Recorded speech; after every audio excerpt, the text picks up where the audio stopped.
আদম আলাইহিস সালাতু ওয়াস সালামকে আল্লাহ বানাইলেন যথাযোগ্য আকৃতিতে। আদম আলাইহিস সালাতু ওয়াস সালামকে আল্লাহ বানাইলেন। আদম নবীর উচ্চতা হলো ৬০ হাত। বানানোর পর আদম নবীকে আল্লাহ পাক রব্বুল আলামিন বললেন, ইযহাব ফাসাল্লিম আলা উলাইকা নাফারি মিনাল মালাইকাতি জুলুস। আদম নবীকে বললেন, আদম তুমি ফেরেশতাদের কাছে যাও, উপবিষ্ট ফেরেশতাদেরকে তুমি সালাম দাও। ফাস্তামি' মা ইউহাইয়ুনাকা, সালাম দেওয়ার পর তুমি কান পেতে শুনবা ফেরেশতারা তোমার সালামের জবাব কি দেয়। ফাইন্নাহা তাহিয়াতুকা ওয়া তাহিয়াতু যুররিয়াতিক, কারণ তুমি ফেরেশতাদেরকে সালাম দিবা, ফেরেশতারা তোমার সালামের জবাব দিবে। তোমার আর তোমার বংশধর, তোমার সন্তানদের অভিবাদনের পদ্ধতি এটাই হবে। এই জন্য তুমি কান পেতে শুনবা ফেরেশতারা সালামের জবাবটা কি দেয়। আদম নবী যাওয়ার পর বললেন, আসসালামু আলাইকুম। কি বললেন? আসসালামু আলাইকুম অর্থ আপনাদের উপর শান্তি বর্ষিত হোক। ফাকালু আসসালামু আলাইকা ওয়া রাহমাতুল্লাহ। ফেরেশতারা জবাব দেয়, আদম নবীকে আপনার উপর শান্তি এবং আল্লাহর রহমত বর্ষিত হোক। আদম নবী শুধু দোয়া করলেন, আপনাদের উপর শান্তি বর্ষিত হোক। ফেরেশতারা জবাবে বললেন, আপনার উপর শান্তি এবং আল্লাহর রহমত বর্ষিত হোক। কি শিখলাম? সালাম আমরা যারা দিব, এই সালামের জবাব যারা দিব আমরা, যিনি সালাম দিয়েছেন তার চেয়ে উত্তম ভাবে সালামের জবাবটা দেওয়া। আদম নবী বললেন, আসসালামু আলাইকুম, এতটুকু। ফেরেশতারা বললেন, আসসালামু আলাইকা ওয়া রাহমাতুল্লাহ, ওয়া রাহমাতুল্লাহ বাড়াইলেন। এজন্য আল্লাহ বলেন, ওয়া ইযা হুয়্যিতুম বিতাহিয়্যাতিন ফাহাইয়্যু বিআহসানা মিনহা আও রুদ্দুহা। তোমাদেরকে যখন অভিবাদন জানানো হয়, যেই ভাষায় অভিবাদন জানানো হয়, তোমরা এর চাইতে উত্তম ভাষায় জবাব দিয়ে দাও। উত্তম ভাষায় যদি না পারো, অন্তত তিনি যেভাবে তোমাকে বলবে সেইভাবে তুমি জবাব দাও। তাহলে আসসালামু আলাইকুম যদি কেউ বলে, এর জবাবটা একটু বাড়িয়ে মানি উত্তম ভাবে জবাব দেওয়া। আর যদি বলেন আমার সময় কম, তাহলে আসসালামু আলাইকুমের জবাব ওয়ালাইকুমুস সালাম সমান সমান। আসসালামু আলাইকুম ওয়ালাইকুমুস সালাম সমান সমান। আর যদি বলেন ওয়ালাইকুমুস সালাম ওয়া রাহমাতুল্লাহ, তাহলে একটু বাড়ায়া বললেন, উত্তম পদ্ধতিতে আপনি জবাব দিলেন। ফেরেশতারা যেই জবাবটা দিয়েছেন এটা উত্তম পদ্ধতির জবাব ছিল। আদম নবী বললেন আসসালামু আলাইকুম, ফেরেশতারা জবাবে বলছে আসসালামু আলাইকা ওয়া রাহমাতুল্লাহ। আদম নবী যতটুকু শব্দে সালাম দিয়েছেন, ফেরেশতারা এর চাইতে একটু বাড়িয়ে সালামের জবাব দিয়েছেন। তাহলে এখান থেকে আমরা শিখলাম, যিনি সালাম দিবে উনি যতটুকু বাক্যে সালাম দিবে, আমরা একটু বাড়ায়া তার জন্য সালামের জবাবটা দিব। যদি বাড়ায়া না পারি, তিনি যেতটুকু বলছে আমরা জবাবে অতটুকু বলব। এই হলো আপনার আদম আলাইহিস সালাতু ওয়াস সালামের সাথে ফেরেশতাদের সাক্ষাতের প্রথম সূচনা হয় সালামের মাধ্যমে। একটা কিতাব আছে নাম সহিহুত তারগীব। এই কিতাবের 2720 নম্বর হাদিসের বর্ণনা। عن حذيفة رضي الله تعالى عنه قال قال رسول الله صلى الله عليه وسلم। হুযায়ফা রাদিয়াল্লাহু তাআলা আনহুর বর্ণনা, আল্লাহর রাসূল সাল্লাল্লাহু আলাইহি ওয়াসাল্লাম বলেন, ইন্নাল মুমিনা ইযা লাকিয়াল মুমিনা, কোন মুমিন যখন অন্য কোন মুমিনের সাথে সাক্ষাৎ করে, ফাসাল্লামা আলাইহি, সাক্ষাতের পর যদি সালাম দেয়, ওয়া আখাযা বিয়াদিহি, এর পর যদি হাতটা ধরে, ফাসাফাহা, হাত ধরার পর যদি মুসাফা করে। 1 নাম্বার সাক্ষাৎ, 2 নাম্বার সালাম, 3 নাম্বার মুসাফা। আমরা হাতটা দেন তো। এই যে দেখেন, এই যে মনে করেন কোন মুমিন আরেক মুমিনের সাথে দেখা করছে, সালাম দিচ্ছে, হাত ধরছে, মুসাফা করছে। নবীজি বলেন তানাসারাত খাতায়াহুমা কামা ইয়াতানাসারু ওয়ারকুশ শাজার, গাছের পাতা যেমন ঝরে পড়ে যায় ওই দুই ইমানদারের গুনাহগুলা তেমন ভাবে ঝরে পড়ে যায়। তাহলে সালামে গুনাহ ঝরে পড়ে যায়। ফেরেশতাদের অভিবাদন সালাম, আল্লাহর সাথে বান্দাদের কথোপকথন হবে সালামের মাধ্যমে। আদম নবী আর ফেরেশতাদের সাক্ষাৎ হলো সালামের মাধ্যমে। জান্নাতে প্রবেশ করবেন, আপনাকে সালাম দিয়ে জান্নাতে ঢুকানো হবে। আপনি সালাম দিয়ে কারোর সাথে মুসাফা করলেন তো আপনার গুনাহগুলা এমন ভাবে ঝরে পড়ে যায় যেমন ভাবে গাছের পাতা ঝরে পড়ে যায়। বুখারী শরীফের 12 নম্বর হাদিস।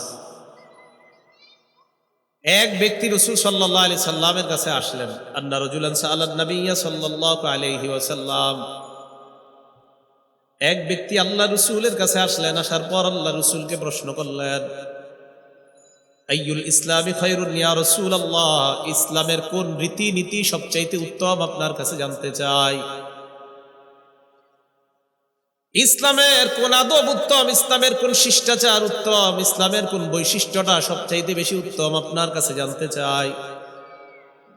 নবীজি বললেন, ইসলামের রীতিনীতির মধ্যে সবচাইতে শ্রেষ্ঠ রীতিনীতি হলো দুইটা।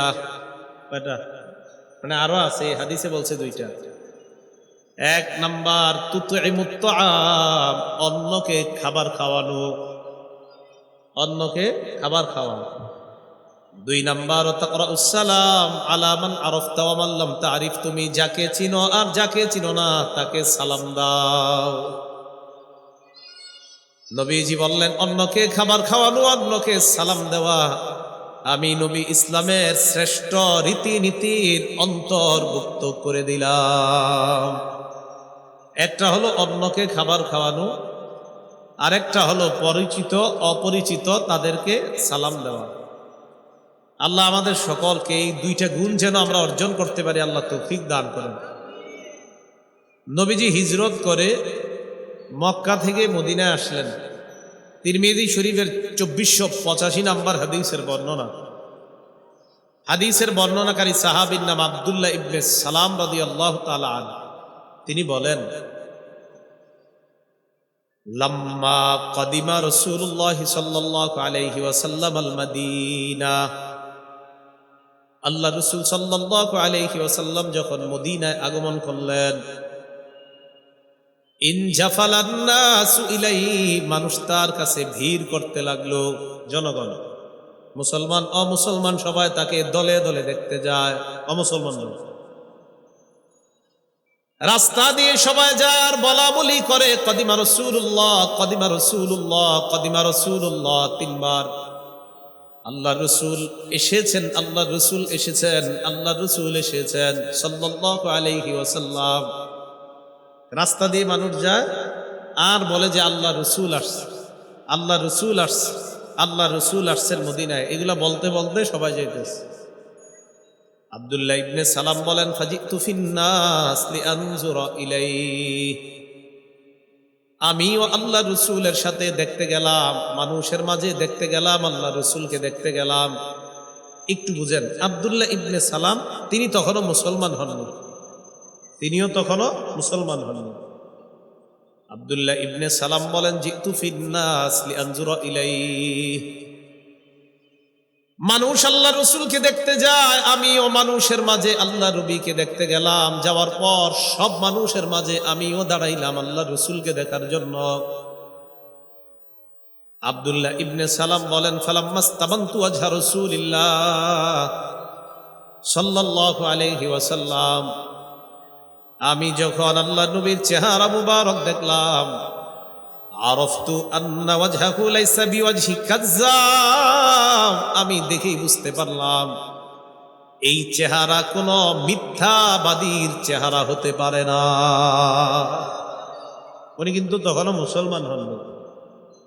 উনি বলেন, আমি গিয়ে যখন দেখলাম ওনার চেহারাটার দিকে তাকাইলাম, তাকিয়ে বুঝতে পারলাম যে কোনো মিথ্যাবাদীর চেহারা এমন হতে পারে না। আরে একটা অমুসলিমের সাক্ষী নবীজির চেহারার ব্যাপারে, সুবহানাল্লাহ। পরে মুসলমান হয়েছে। আব্দুল্লাহ ইবনে সালাম বলেন, নবীজি মানুষের সামনে দাঁড়াইলেন, দাঁড়িয়ে ভাষণ দিলেন। ভাষণের মধ্যে গুরুত্ব দিয়ে তিনটা কথা বললেন। বলেন কয়টা? কোন বর্ণনায় চারটা। এক নাম্বার নবী বললেন, ইয়া আইয়ুহান নাস আফশুস সালাম। জনতার উদ্দেশ্যে আল্লাহ নবী দাঁড়িয়ে বললেন, হে জনগণ, তোমরা শান্তির প্রচার করো। কিসের প্রচার? তোমরা সালামের ব্যাপক প্রচার করো। সালাম মানে শান্তি। দুই নাম্বার বললেন, আতইমুত তাআম, অন্যকে খাবার খাওয়াও। তিন নম্বরে বললেন, ওয়াসাল্লু ওয়ান্নাসু নিয়াম, মানুষ যখন ঘুমায় রাতের বেলা তাহাজ্জুদের নামাজে দাঁড়িয়ে যাও। কোন বর্ণনায় আরেকটা হলো ওয়াসিলুল আরহাম, রক্তের সম্পর্ক রক্ষা করো। এক নাম্বার সালামের প্রচার ঘটাও, দুই নাম্বার মানুষকে খাবার খাওয়াও, তিন নাম্বার রাতের বেলা নামাজে দাঁড়িয়ে যাও। কোন বর্ণনায় আরেকটা হলো রক্তের সম্পর্ক রক্ষা করো। তাদখুলুল জান্নাতা বিসালাম, মরণের পর নিরাপদে জান্নাতে প্রবেশ করবা। তাহলে কয়টা গুণ এই জায়গায়? চারটা। সালাম দেওয়া, খাবার খাওয়ানো, রক্তের সম্পর্ক রক্ষা করা, আরেকটা হলো রাতের বেলা মানুষ যখন ঘুমায় তাহাজ্জুদের নামাজ পড়া। আল্লাহ আমল করার তৌফিক দান করেন।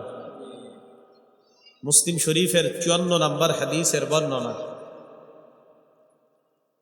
এই হাদিসের মধ্যে আসছে, ক্বালা রাসূলুল্লাহ সাল্লাল্লাহু আলাইহি ওয়াসাল্লাম, নবীজি বলেন, লা তাদখুলুনাল জান্নাতা হাত্তা তুমিনু, তোমরা জান্নাতে যেতে পারবে না যতক্ষণ তোমরা ঈমানদার না হও। কি না হও? ঈমানদার না হয়ে তোমরা জান্নাতে যেতে পারবে না। এই ঈমানদার মানে আবার শিরিক মুক্ত ঈমান। বলেন কি মুক্ত ঈমান? ঈমানের সাথে শিরিক মিশ্রিত হবে এমন যেন না হয়।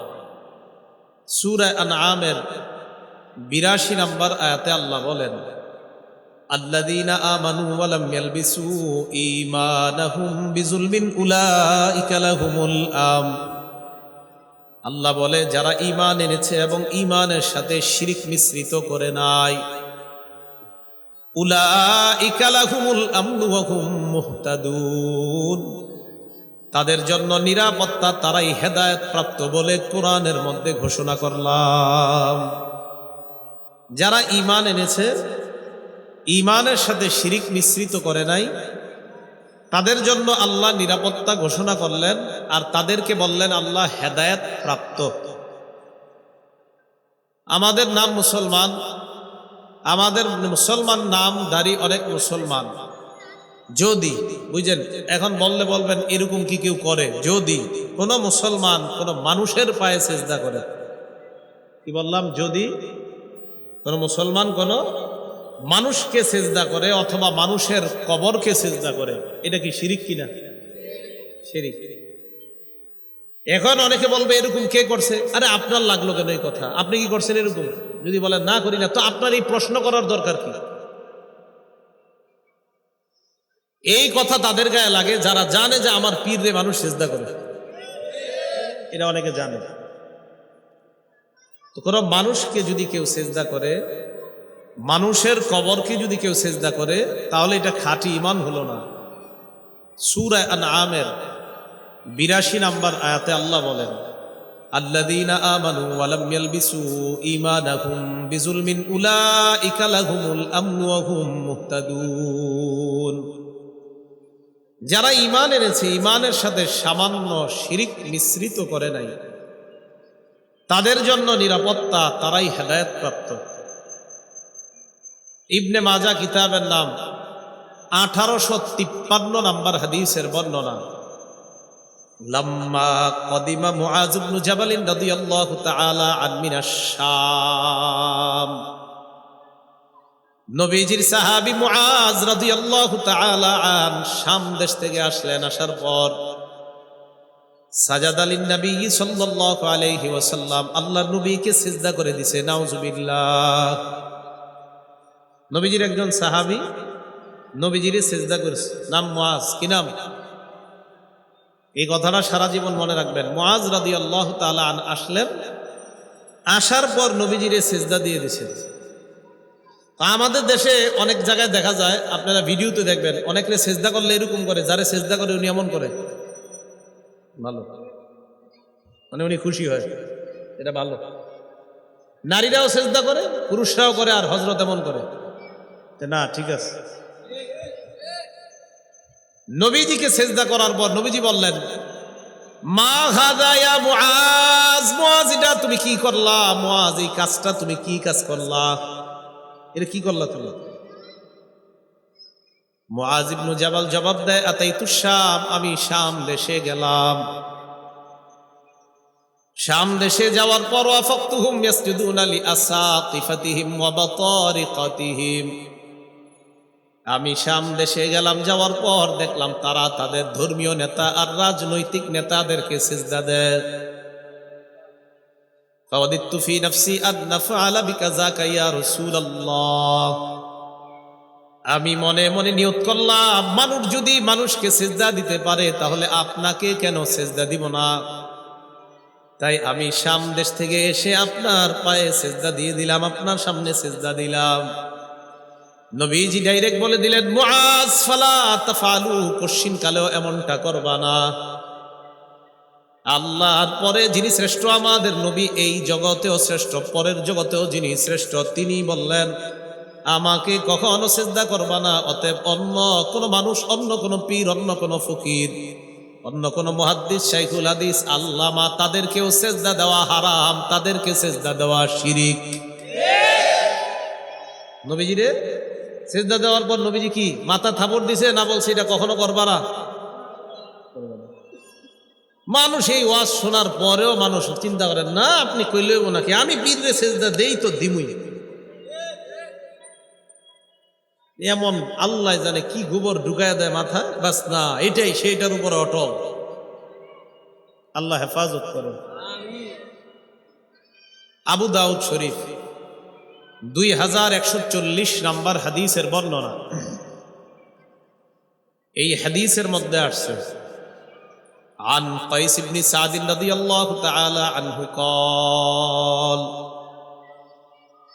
কাইস ইবনে সাদ রাদিয়াল্লাহু তাআলা আনহুর বর্ণনা, তিনি বলেন, আতাইতুল হীরা, কুফার একটা এলাকা আছে নাম হীরা, এই হীরা নামক এলাকায় আমি গেলাম। যাওয়ার পর রাআইতুহুম ইয়াসজুদুনা লিমারজুবানিন লাহুম, আমি দেখলাম তারা তাদের নেতাকে সিজদা দেয়।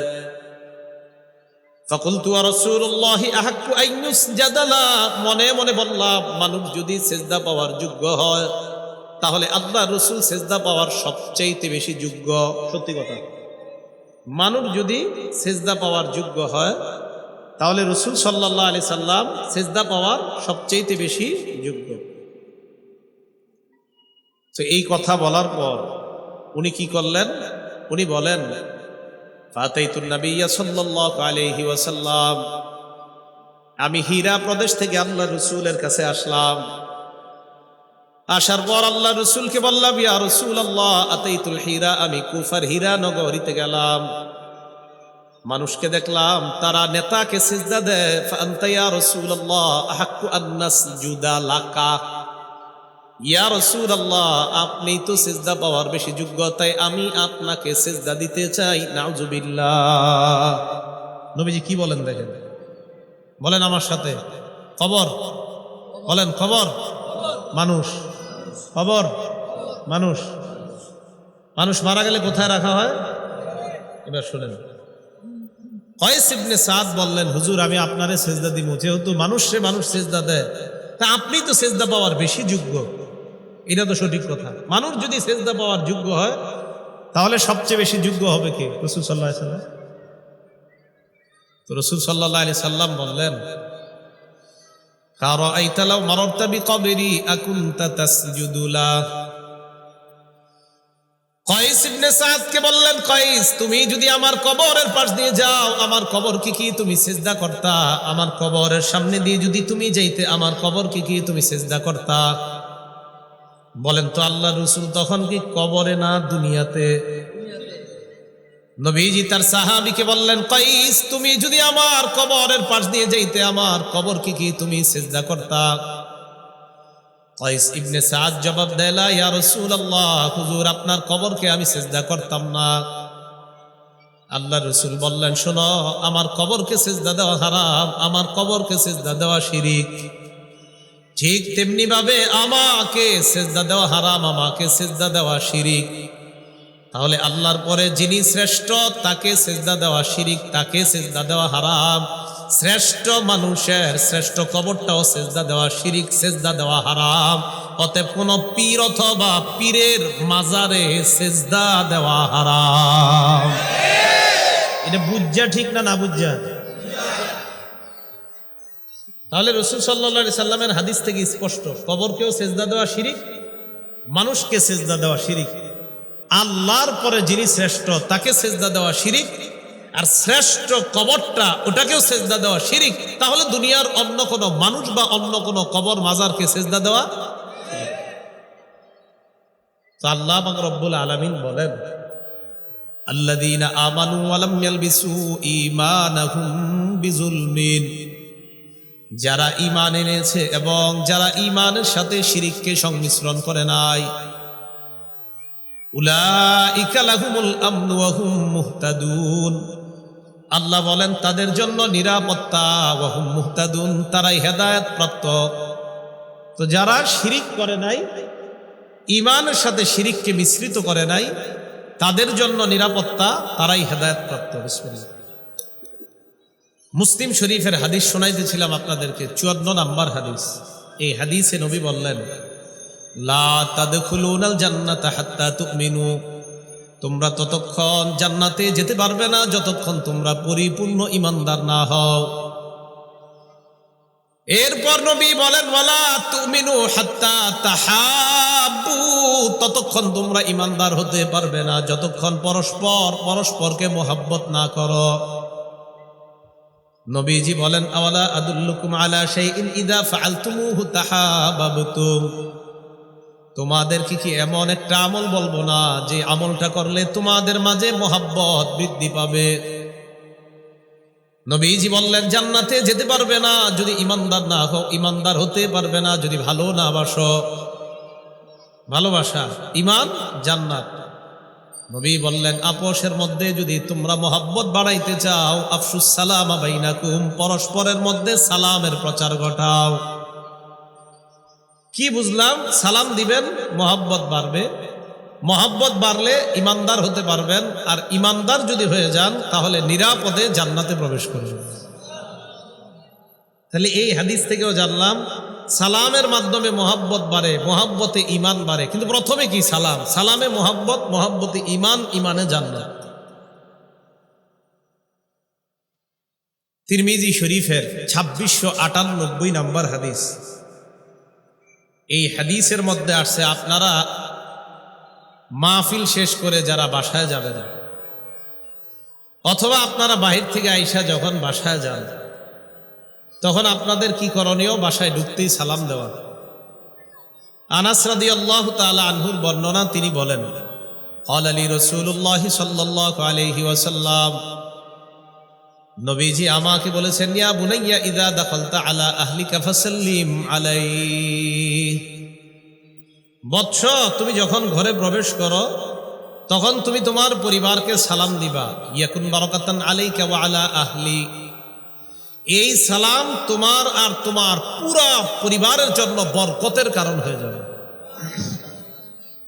তো আপনি ঘরে ঢুকার সময় সালাম দিলেন, আপনার বিবিকে আপনি সালাম দিলেন, ঘরে ঢুকার সময় আপনার পরিবারকে সালাম দিলেন। শুধুমাত্র সালাম দেওয়ার কারণে এই সালাম আপনার জন্য আর আপনার পুরা পরিবারের জন্য বরকতের কারণ হয়ে যাবে।